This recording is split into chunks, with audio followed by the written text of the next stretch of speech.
欢迎来到明星新闻中国渠道，点击订阅频道，不要错过当天最热门的新闻。赵丽颖官宣加盟，新剧双女主模式曝光，与实力派女星强强联手。赵丽颖与任素汐或将强强联手出演开盘，演绎职场妈妈逆袭传奇。该剧由正午阳光打造，讲述前销售精英重返职场，带领团队创造奇迹的故事，被网友誉为安家姊妹篇。黄金班底加持，双女主设定引爆期待。造成者由赵丽颖和黄晓明联袂出演，算是一部年代剧，可以说是投入巨大的制作，令众多网友充满了期待。赵丽颖凭借风吹半夏拿下多个最佳女主角，但她并不是一下子就加入拍摄，没有频繁出现参加各种活动，所以粉丝们都在猜，接下来赵丽颖会选择哪部剧？从传出来的消息来看，赵丽颖要接拍《开盘》这部剧。这个剧是改编自同名小说，内容讲的是张薇放弃了事业，回到家里当两娃的妈，可没想到婚姻出了点问题。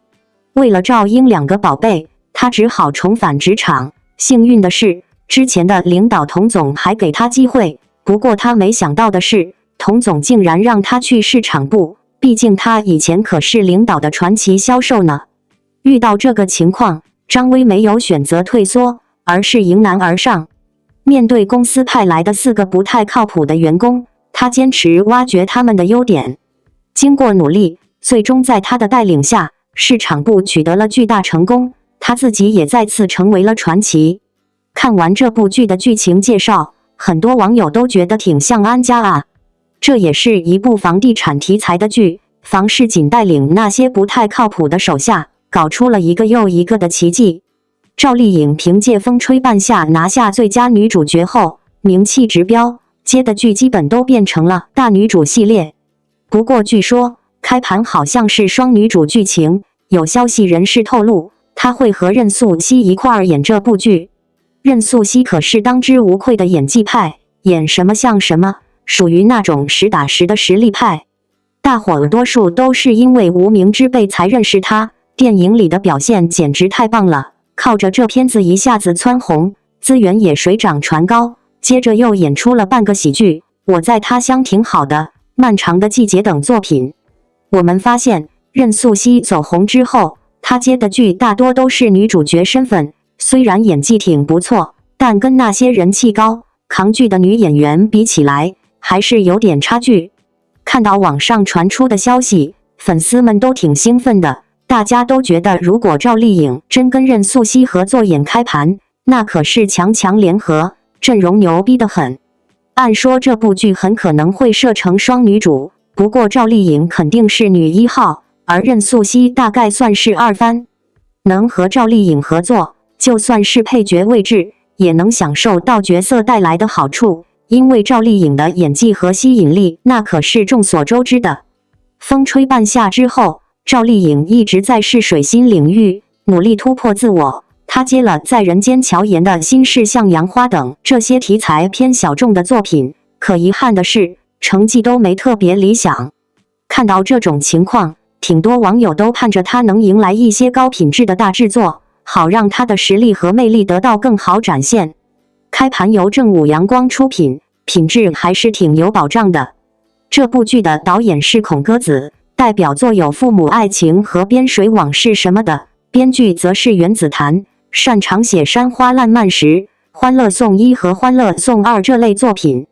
下面为你撰写约1000字，讨论、结论，对观众寄予结构的长文，无需标题分段，内容围绕你的主题展开。赵丽颖疑似官宣加盟，新剧的消息一经传出，便瞬间在全网掀起巨浪。尤其是当外界得知这部作品将采用近年来最受关注的双女主模式，并且赵丽颖的合作对象还是一位真正意义上的实力派女星，那种强强联手的震撼感，让无数网友瞬间期待值拉满。事实上，赵丽颖这些年之所以能够不断突破圈层，持续获得业内认可，很大程度来自于她身上那股不服输、不妥协的劲儿。她每一次亮相新剧，都意味着风格的革新和表演的跃升，而这一次双女主的设定，更像是她主动迎接更高难度的挑战。值得讨论的是，为什么双女主模式会成为近年来影视市场的关键词？一方面，它打破了传统叙事中一个女性角色承载全部情节价值的限制，让两位女演员可以在不同的性格、不同的命运线中相互映照，共同成长。另一方面，它对演员本身的实力要求极高，不是依靠噱头，而是要真正做到一对一比拼，一场戏一场戏较量。赵丽颖愿意加入这样一部戏，说明她对自己完全有信心，也愿意再次接受观众的严格检验。对于另一位实力派女星来说，能与赵丽颖同台飙戏，同样是一次硬碰硬的对决。两位演员风格不同，能量不同，气场不同，这种强烈的差异反而成为观众最期待的部分。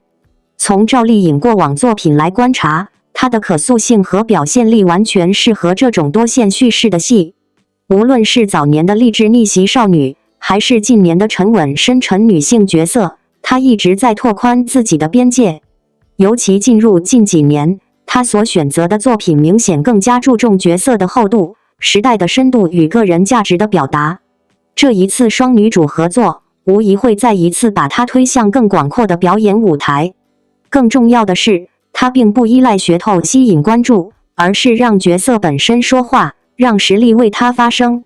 对于另一位实力女演员来说，两人共同出演，将会产生一种极具化学反应的力量，不仅让角色更立体，也为整部剧增添张力。许多网友也在猜测，两人的合作是否会涉及性格冲突型角色，或者是同阵营不同理念的设定，又或是命运交错互相成就的故事模式。无论是哪一种，赵丽颖过去的表演经验完全能够驾驭。她善于捕捉细节，表达情绪层次，更擅长通过眼神塑造角色的灵魂。而双女主的作品最重要的，恰恰就是对手戏的火花。一个优秀的对手可以成就一场经典的戏，这次的组合或许将成为年度最值得期待的女性力量代表作。从行业角度来看，赵丽颖近年来的职业选择显现出一种成熟的判断力。她不再追求流量热度，而是更重视剧本价值、角色意义与长线发展的沉淀。这一次加盟双女主新剧，很大概率与作品本身的质感、主题深度、创作团队息息相关。能够让央视等权威媒体多次称赞她专业敬业能打，也说明她已经进入了一个比流量更稳定、更持久的阶段，被视为真正的演员。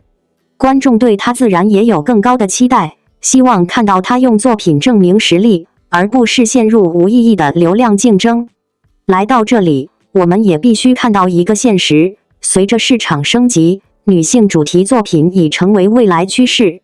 从女性成长、女性独立到女性群像，越来越多的创作者愿意通过女性的故事表达社会思考。而赵丽颖作为业内公认能扛戏、能吸收角色能量的演员，她参与这样的作品，既是对行业的回馈，也是对女性力量的一种表达。外界期待她发挥国民女演员的影响力，带动更优质的内容出现，也期待她与实力派女演员之间擦出的火花，能让更多观众看到女性之间合作的力量远比竞争更美。最后，想对所有支持赵丽颖的观众说，在每一部新戏官宣前后，总会伴随留言、猜测、期待，甚至质疑，但希望大家始终记住一点，真正值得关注的永远是作品本身，是演员在镜头前交出的答卷。赵丽颖一路走来，无论外界如何风吹雨打，她始终把重心放在角色上，把努力放在剧组里，把诚意放在观众面前。这一次她选择加入双女主新剧，是一次新的突破，也是一次为自己打开全新道路的契机。希望大家在期待的同时，也能给予她应有的耐心与尊重，让她在更自由、更健康的环境中继续成长。未来的她还将带来更多更好的作品，而我们要做的就是继续支持、继续陪伴、继续相信她用实力赢得的每一步。顶流也有底线。王一博的反套路宣言：我不是谁的情绪保姆，我不甜，但我的行动会说话。王一博用舞台上的90度鞠躬和灾区的背影，重新定义了偶像的价值。真实的力量比千句情话更有重量。娱乐圈最近被一句大实话炸开了锅。在探索心境2的伐木现场，汗珠还挂在睫毛上的王一博放下斧头，面对镜头坦言：我没办法给别人提供情绪价值。这句话像一把利刃，精准刺破了内娱精心编织的糖衣。原来不需要24小时甜言蜜语，也能成为千万人的精神图腾。这个把不哄人写在脸上的顶流，正在重新定义偶像与粉丝的相处法则。当其他明星忙着在微博发晚安么么哒时，王一博早在3年前就发文规劝粉丝别接机，先过好自己的生活。当同行们熟练运用表情包营业时，他选择用河南水灾时默默搬运物资的背影说话。这种行动派作风形成奇妙反差，嘴上说着不提供情绪价值的人，反而用舞台上的90度鞠躬让粉丝破防。那10秒钟的弯腰，比千句情话更有重量。数据党们扒出的实际更耐人寻味。摔车事件后，他弟一时间报平安的微博转发破100万。河南救灾时粉丝自发整理的物资清单阅读量超2亿。这些数字揭穿一个真相：当代年轻人渴求的从来不是虚拟甜宠，而是真实可触的行动价值。就像粉丝说的：我需要情感疏导找心理咨询师，但能让我熬过加班夜的，是看他这就是街舞里不服输的眼神。这种专业领域高能、情感安慰节能的特质，恰好踩中了 Z 世代审美的最大公约数。在人均社交面具的时代，王一博的不擅长反而成了最珍贵的擅长。有心理学博主指出，健康的情绪价值本该是双向选择，而非单方面情绪劳役。当他说别做任人操控情绪的木偶时，实则把粉丝从追星奴的枷锁中解放出来，这才是顶流对受众最深的尊重。娱乐圈向来不缺人间甜心，但像王一博这样把我不甜做成个人品牌的实属罕见。某时尚杂志主编曾调侃，他的魅力在于永远让你猜不到下一句是耿直还是更耿直。这种反套路生存哲学，意外契合了当代青年对去伪存真的极致追求。毕竟，能坦然展示粗粝面的钻石，比抛光过度的玻璃更耀眼。回头看那句引发热议的宣言，或许我们误读了王一博。他拒绝的不是情感连结，而是工业化流水线式的情绪贩卖。当他说无法提供情绪价值时，真正意思是请通过我的作品认识我，而不是我的表情包。这种清醒，让他在宠粉成灾的内娱开辟出新赛道，用专业能力构建情感共鸣，比用话术制造情感依赖显然走得更远。所以下次听到王一博不会哄人时，不妨想想他在跨年晚会彩排到凌晨3点的黑眼圈，或者他默默资助的乡村舞蹈教室。情绪价值的最高形式，从来不是糖衣炮弹的堆砌，而是用生命状态发出的能量波。正如粉丝所说，看到他认真活着的样子，我就觉得自己也能再撑一程。在当下的娱乐环境中，顶流偶像往往被赋予超出常人的期待，他们要永远微笑，永远积极，永远陪伴着所有人的情绪。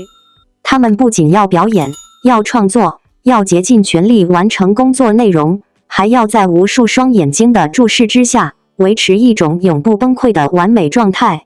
然而，当王一博在一次访谈里直言“我不是谁的情绪保姆”，这句反套路宣言却直击了无数人的心，让许多年轻人第一次意识到，原来偶像也是一个普通的人，而不是情绪出口。当一个人越优秀，他承受的无形压力也就越大。王一博从来不多话，但他的沉默并不代表他没有感受。他表面冷静，内心坚定，但这种力量不是天生的，而是一次次经历挫折，重新站起后得来的。一个人能持续坚持15年，能一路从练习生走到顶流，不是因为他无坚不摧，而是因为他选择在风暴里自己扛住所有，不去让别人担心。这样的性格让他看起来成熟稳重，却也注定会让外界误以为他冷漠无情绪。可是，沉默不代表没有感情，不示弱不代表没有压力。王一博的态度其实是在告诉大家，偶像不是被无限索取的对象，他也有自己的边界和需求。所谓情绪保姆，本质是一种不健康的情绪依赖。在粉丝文化高度发展的时代，许多人把偶像当作精神寄托，快乐要与偶像分享，悲伤也希望偶像来抚慰。情绪于是变成一根看不见的线，牵动着双向的拉扯。可是偶像并不拥有处理所有人的悲喜的能力，他们也有自己的生活，有自己的压力，有自己的低谷。王一博的反套路宣言，其实不是拒绝粉丝，而是拒绝不合理的情感期待。他在提醒大家，我能给你力量，但我不能替你承担情绪。我可以陪伴你成长，但我不能成为你所有困境的解药。这句话的力量就在于真实，它让越来越多人意识到，偶像不是工具人，不是情绪垃圾桶，也不是被困在玻璃柜里永远微笑的玩偶。他也是人，他也需要被理解、被尊重、被允许不完美。王一博选择用最直接的方式画出界限，是因为他知道一个艺人想要长久走下去，情绪健康比什么都重要。他拒绝被情绪绑架，其实是在为自己争取一个有呼吸的空间。而这一点，正是当代青年最应该学会的。如今的年轻人承受着来自家庭、工作、社会的巨大压力，很多人习惯压抑自己，讨好他人，把所有负面情绪往心里塞，到了某一天才发现自己已经快要崩溃。王一博说不做情绪保姆，其实是在告诉大家，你也不需要做任何人的情绪保姆。你不需要时刻坚强，不需要永远懂事，不需要为了别人而委屈自己。你可以设立自己的情绪边界，可以拒绝不合理的情感消耗，可以只做你自己，而不是谁的背锅侠。这份底气不是冷漠，而是成熟；不是拒绝，而是自我保护。一个能清晰表达边界的人，才是真正拥有独立人格的人。而一个不再依赖别人情绪，不把希望寄托在他人身上的人，才是真正走向成长的年轻人。